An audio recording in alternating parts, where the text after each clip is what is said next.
And now it's time, I think, for our keynote speaker from today, which I already said. That is Professor Sugishita. He is professor and chair of the Department of International Affairs and Tropical Medicine at the Tokyo Women's University in Japan, Tokyo. Welcome, and very nice that you would like to share your knowledge this session with us, and the floor is yours. Thank you very much for your kind invitation. And also, I'm willing to glad to share my experience and ideas for this precious occasion. And also, thank you very much for Dr. Neke and also Netherlands team, as well as the international committee. So I'm really, happy to be here. So I will share my slide.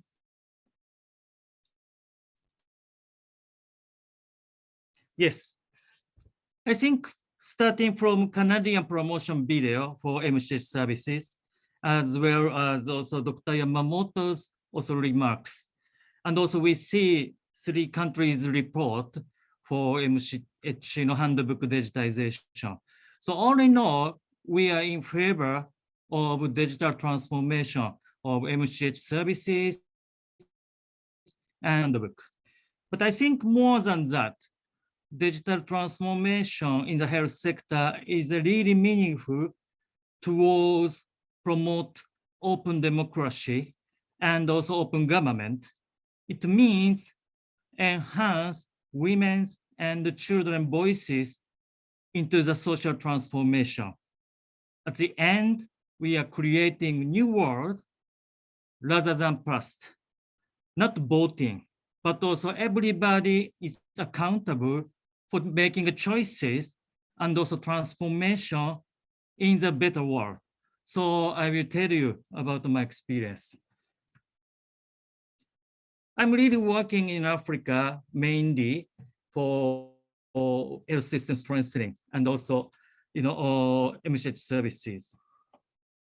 But looking at in the wake of COVID-19 pandemic, reviews old and new vulnerability in our human beings.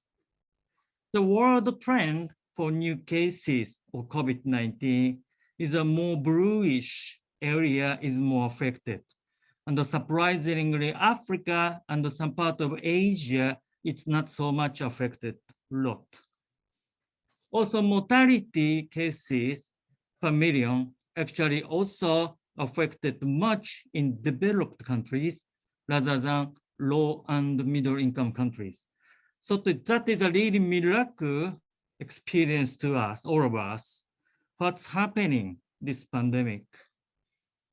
Also, continental comparison for new cases. Recently, variant, type of COVID-19 is affected much in North America, Europe, and part of South America. But Asia and especially Africa is not so much affected a lot until now. Also, mortalities in North America is increasing a lot now. South America is decreasing. However, Europe is also gradually increasing. Although most of countries are vaccinated, but less vaccinated continent, Asia or Africa, is not so much affected, especially in cases and mortality. That is a surprising phenomenon. However, case mortality rate on our continent is now, converted into 2 to 3%, or in continent, because like Africa is poor healthcare systems, poor high-tech, healthcare services. But that's why mortality seems to be high. However, it is not so high. Interestingly, the COVID-19 is a good lesson to us to think about our new vulnerability. Because also continental, vaccination, comparison is really without, actually, except Africa, Others are increasing a lot, but still Africa is 3.5% of fully vaccinated by COVID-19. We are now working for no one left behind, but they are left behind indeed. But also cumulative cases by the continent is really looking at Asia and Europe, North America and South America is affected a lot. However, Africa is less. Also, income disparity, high income or upper middle income people are more likely to die than poor people. This is really opposite trend in the past pandemic. It's a really strange things happening. That's why a lot of scholars published paper why Africa is actually safe or not infected. And mostly people say less testing or actually young age population and also less life-cause diseases and other things. Okay.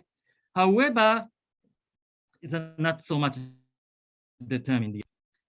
The several studies in Africa revealed the positive rate of the COVID-19 test is higher, actually, especially higher than 50% in some parts of Africa. It means Africa is already infected a lot, but the people are relatively strong and no symptoms developed. At the end, people are not dying and are not going to testing. That is possibly the reason, because indeed, Africa, maybe diseases, also aging society is really safe for this COVID-19 pandemic. I can say they are strong and surviving due to such kind of pandemic. However, problem is gender vulnerability. It comes to MCH handbook. The COVID-19 is really affected a lot to the pregnant mothers. We all know about that. Mortality is higher and relative ratio is 22 times higher in the pregnant mothers. And also complications, ICU admission, or sepsis or severe anemia is really high. Also, 8% of the neonates are infected during the pregnancy period.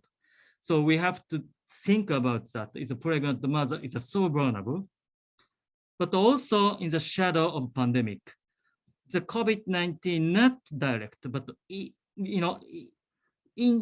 not direct, actually indirect affection, influence of the gender and women a very important issue, because female and the women are more exposed to COVID-19 and the patient. At the end, they're likely to catch more times of COVID-19. But also there are a lot of problems, social problems before the pandemic, It's a really, they are informal sector, working the informal, and also so much, violence, domestic and sexual harassment, and many things. They urge to the more and more care work for women. Especially women's essential workers is globally 70% of the healthcare workers are women. And they are likely to get the infection 3 times more. And also they are also face the violence and also some other incidents. Also, women, like in Nairobi, increasing number of the cesarean section now, they are hesitate to go to healthcare facility and get antenatal treatment. At the end, go to the emergency cesarean section, more likely. Also, last week, the JAMA publication showed us about also changing attitude for the pregnant mother to actually extend their pregnancy experience. It means they are avoid for pregnancy intention during COVID-19. In the end, less fatality rate in near future and less population in the future, so much affected for the also entire population and the demographics. That's why I propose all the vulnerability in the past. We face poverty, disparity, gender, medication, nutrition, and healthcare access. But the COVID-19 revealed the new vulnerability, actually prosperity, globalization, actually urbanization, aging, and also other things, new things, developed things are also vulnerable. That's why COVID-19 directly affected the new vulnerability. But at the end, long time actually influence on the old vulnerability. At the end, we have to think about both vulnerabilities, how we can tackle with these ideas, challenges. Actually, digitization and transformation is very meaningful now. One use case which I experienced in Kenya, the trial for the digitization of MCH handbook. Because rapid expansion of the mobile phone, because they are using for also more than internet, they're using mobile phone as a tool for money transfer actually. That's why it's an expansion of the mobile phone and also smartphone nowadays are increased a lot. At the same time, EMR, electronic medical record system, is established by HIV/AIDS, but will now come to the MCH services. Government want to seek to improve the MCH services. That's why they're willing to actually increase the number of MCH handbook, and also it's become 95% of the usability in Kenya. But towards digitization, actually they develop for the MCH handbook and also dashboard for the electronic medical record system. We supported together with Oxford University to develop these trial, and then we start training for the healthcare facility and also mother side how to use digital MCH handbook and also electronic record system. Just only 2 days, commission for the training is successful. Just only 2 days. They can manage to do that, and actually very well. And then we got the first trial. And then the record is coming every day for the record and the MCH services, how much they utilized. And the enrollment of the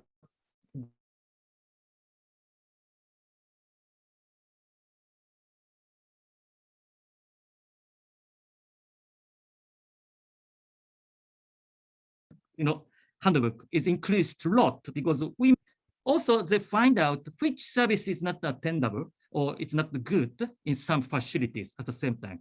That's why we are actually timely to manage to supervise for each facility. This service is not so good in this facility. Or during the course of the trial, also missing data is less and less. It means the service providers taking blood pressure, urine analysis, or other things, everything have to be checked. At the end, they say, okay. So people tend to increase the quality of services. At the end, women got the full services by them using those digitization. That is a really miracle. So I think this trial showed us is a really helping mother to increasing the services, utilization of services, but also service quality improvement and the tracking, some messaging, using messaging. So more timely service availability and utilization. So actually many things is now happening at the same time. Actually, continuum care is also promoted because from the mother to children, they are really, utilize this handbook as a digitization to get services anywhere, anytime. So they say that is a good thing.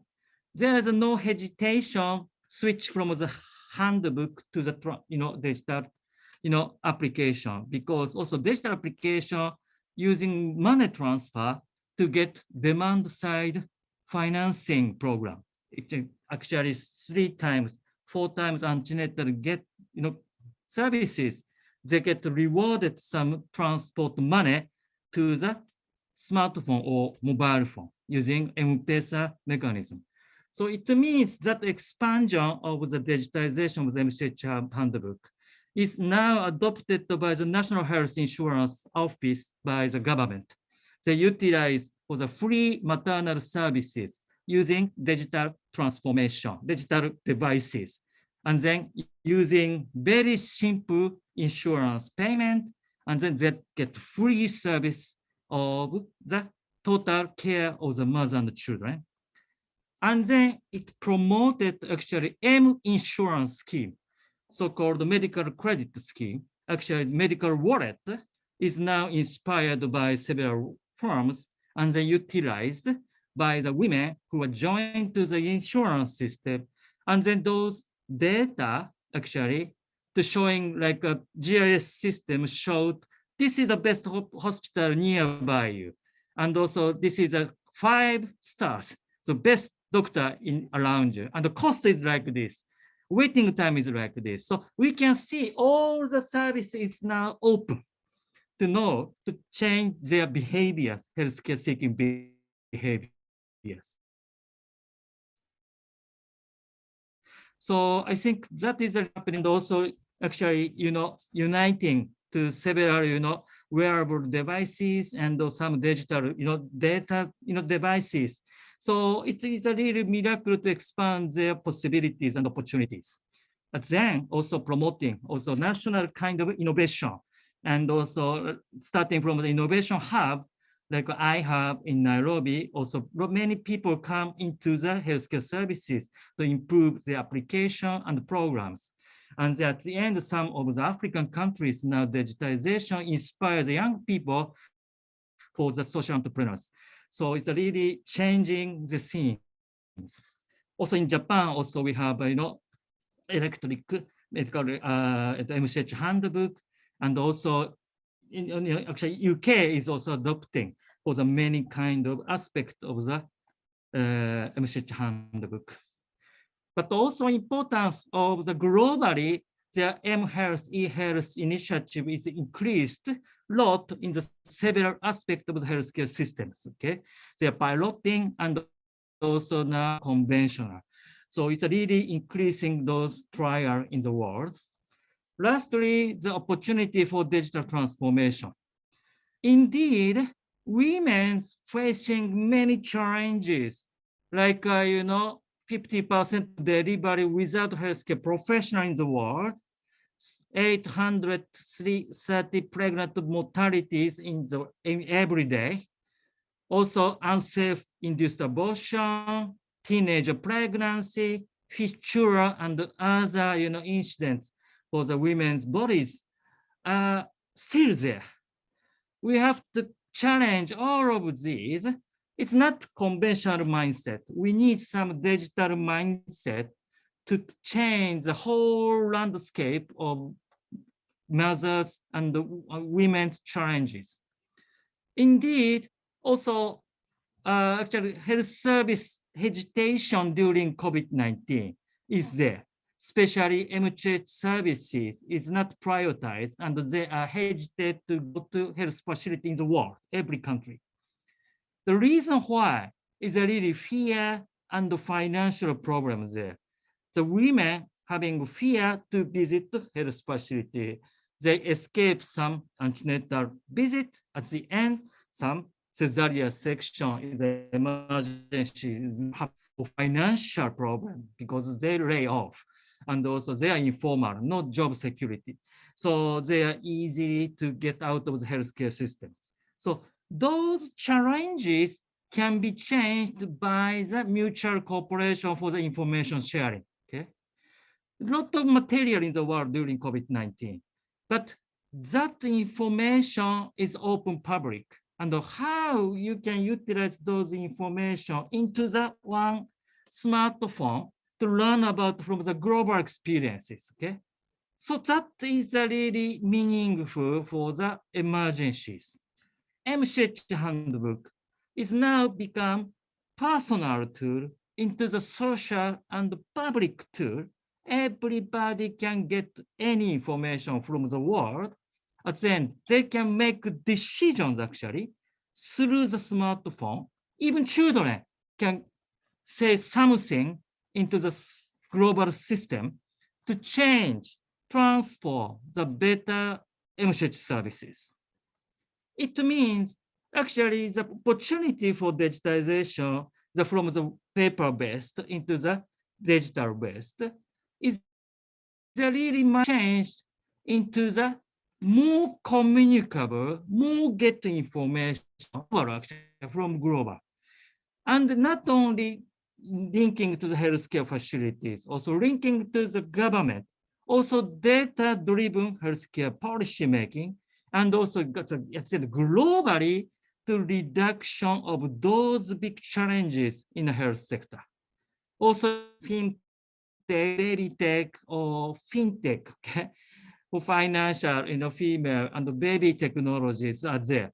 So what actually a smartphone it's enormous, support of her or baby's healthcare system. So that is the ultimate goal for the digitization.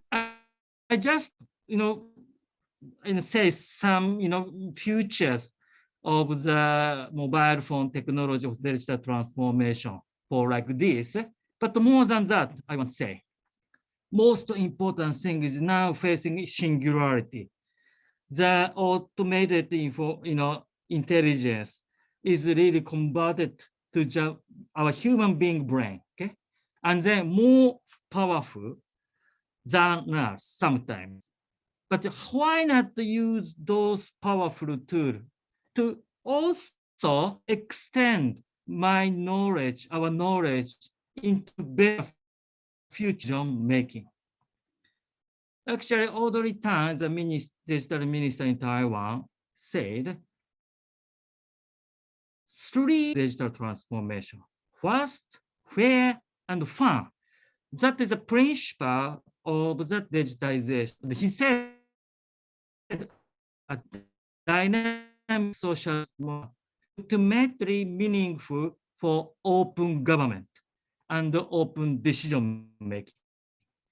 Democracy, not election system. Now everybody can vote to say something into the systems and learn from the system anything.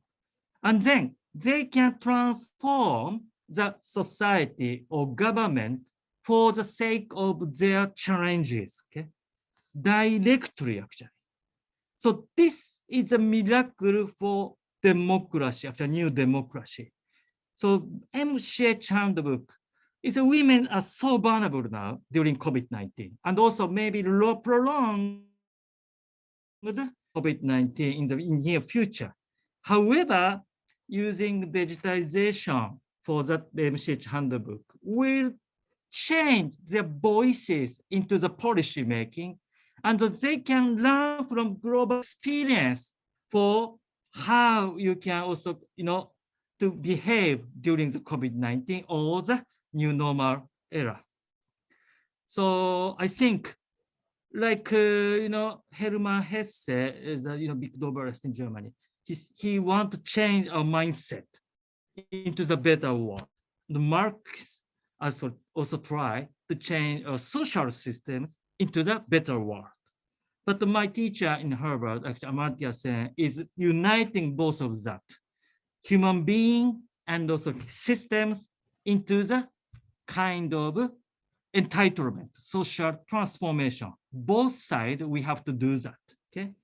This is the miracle tool for MCH handbook and also digitization to enhance voices from women and children in the center of social transformation. Not the personal use, but the system has to be changed. So we are now capacitated by the digitization using our data and services. At the end, also using our experience into the global sharing and the changing the global thing is a better world. This is enormous opportunity in future. Thank you very much. And also I'm welcome for your comments. Well, thank you very much for your at least inspiring contribution to this webinar, Professor. And I think the point you stressed or you indicated that the digital MCH handbook and other related apps, both they can benefit for the individual, for the patient, the child and the mother, but also at a much higher level of cost. Yeah, I think that's a very interesting point of view and something to take into account. Anneke, I don't know, are there already any questions for? Not ready, so maybe I can ask everybody to type in questions for Professor Sugishita, and maybe we can start with some first question from us. Yeah, what I would like to ask you or to shine your light on what do you think the feasibility of that everyone or the majority of the world population is really connected by a smartphone and that we can use it the way you actually just shared in your presentation? What do you think, what will be the expectation? Yes, thank you. But from my actual rural Africa experience, people want to use mobile phone. It's not for the sake of communication, but their main purpose is transferring the money. That function promoting lot because those unbanked people is nearly 1.3 billion people in the world are disconnected from the banking system. But now using mobile phone, they can transfer money anywhere. That's why the increasing rate of the connectivity is higher than internet. At the end, people willing to pay for mobile or smartphone services because enormous gain using that devices for financially. That's why people are willing to have that application. At the end, I think rapidly increasing number of the people. But also our experience showed us the knowledge and actually competency for utilizing those mobile phone is also good for them actually, better than us sometimes. Yeah. So I think people are really, having a potential to full utilization of those mobile services. And then at the end, I think they can join to the social transformation everywhere from the world.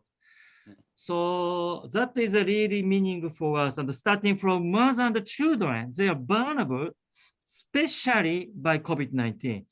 That's why I think it's the high time to think about the future expansion of our those digitization. Yes, thank you very much. Thank you very much for this